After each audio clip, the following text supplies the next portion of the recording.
send it into the TV station, they'll put that on. That's going away fast too. Here we are at Culebra Creek in southern Colorado. This is a tailwater below Sanchez Reservoir, and we're right now on a piece that I own, but we have 10 miles total that I lease, and that's divided up into 10 sections, and we do guided trips on it, as well as allow the members of the Solitary Angling Club to fish all these waters on a reservation basis. Now, this is strictly private. We only allow one party per day per section, and we require at least 2 days a week rest. So that's at least 2 days a week. Usually we get at least 4 or 5 days a week rest. And we got 10 whole miles, so we can spread out. We don't have to overpressure any of it. The average fish is about 16 to 20 inches. This year they're averaging a little bit larger. It's got the largest fish of any stream within about a 90-mile radius of Taos. And it's just idyllic for growing big fish. Once they get up over 16, 17 inches, they start going into a diet of, in addition to the insects, they eat crawdads and minnows and things like that, and mice, things like that. And I even saw one eat a snake one time.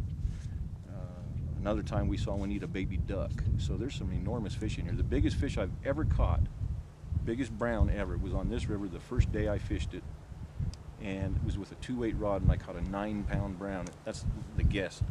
It was 30 inches and about an 18-inch girth, so it could have been bigger.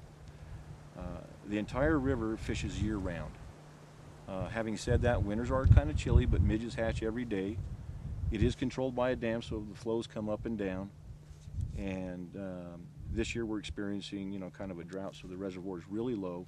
The water's coming out a little bit murky, makes the dry fly fishing a little tough, but as you see, the fish are gorging.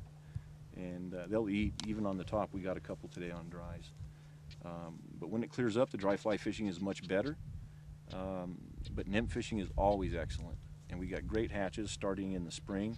We have the midges, that goes right into spring betas. Then we go straight from that to pale morning duns. Then we go straight from that to some larger drake type mayflies, western drakes.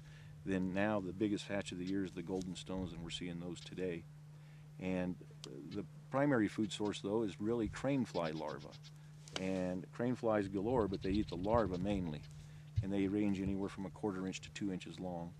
And then there's aquatic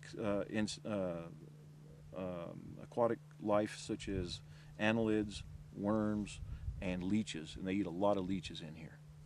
That's one of the main food sources in the spring. And when they turn the river up and down, leeches and worms, leeches and worms.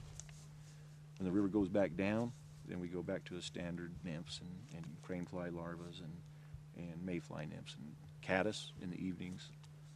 It's got it all. It's a fabulous little fishery. It's a jewel of the Southwest. It really is for big fish. Oh! Oh! As soon as it hit the water. It's not as big as that last one, but it's a good one.